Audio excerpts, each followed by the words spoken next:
আপনারা রোপণের পূর্বে এইভাবে একটু চুবিয়ে একটু ভিজে নেবেন, এভাবে একটু দিবেন, দেওয়ার পর এইভাবে বসে দেবেন। আসসালামু আলাইকুম, আশা করি আপনারা প্রত্যেকে ভালো আছেন, সুস্থ আছেন এবং সুন্দর আছেন। দর্শক, আজকে আমরা চলে যাচ্ছি আমাদের কৃষির প্লট 2-তে। দেখতে পাচ্ছেন পেঁপে চারা নামালাম ভ্যান থেকে। তো আজকে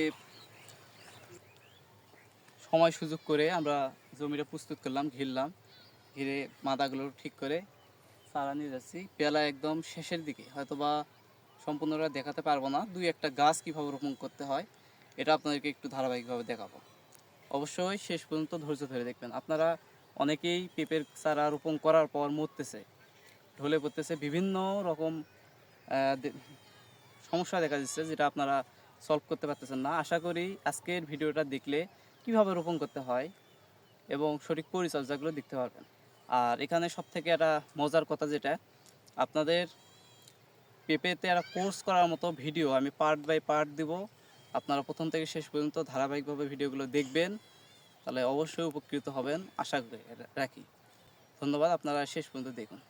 দর্শক, সবার আগে আপনাদের যে কাজ সেটা হচ্ছে মাটি কিংবা কোকোপিট যেই চারাই হোক, আপনারা রোপণের পূর্বে এইভাবে একটু চুবিয়ে একটু ভিজে নেবেন, এইভাবে নেবেন, তাহলে ওখানে রস কম থাকলেও চারাটা মরবে না।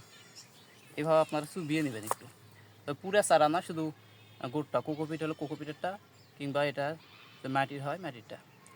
আপনারা দেখছেন আমি যে চারাগুলো করছি সব কিছু কোকোপিটেই করছি, কিন্তু এরপর আমার নিজের জন্য মাটিতে কেন করছি।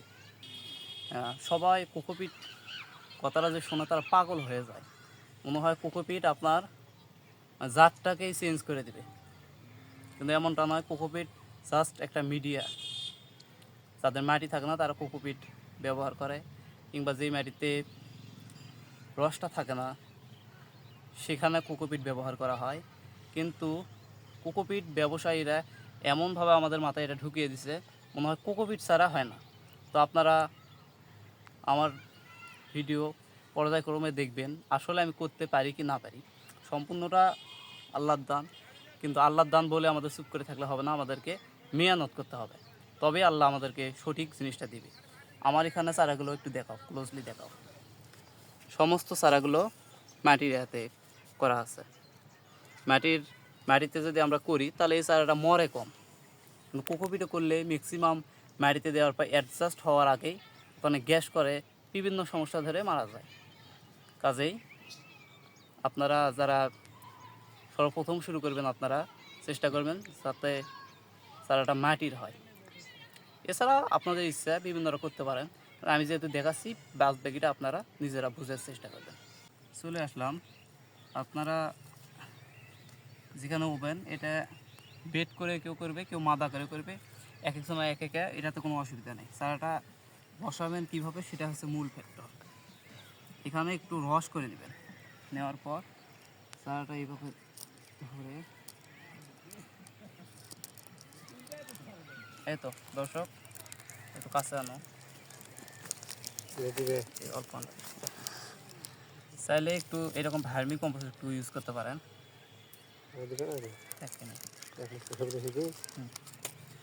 এভাবে একটু দিবেন, দেওয়ার পর এইভাবে বসে দেবেন। আপনারা চাইলে কেউ একটু উত্তর দক্ষিণ দিক দিয়ে একটু হালকা এরকম কাট করে দিতে পারেন। আমি ওইভাবে দিব না, আমি দিব এইভাবে। আপনার যদি মন চাই এরকম খাড়া করে দিতে পারেন, এইভাবে।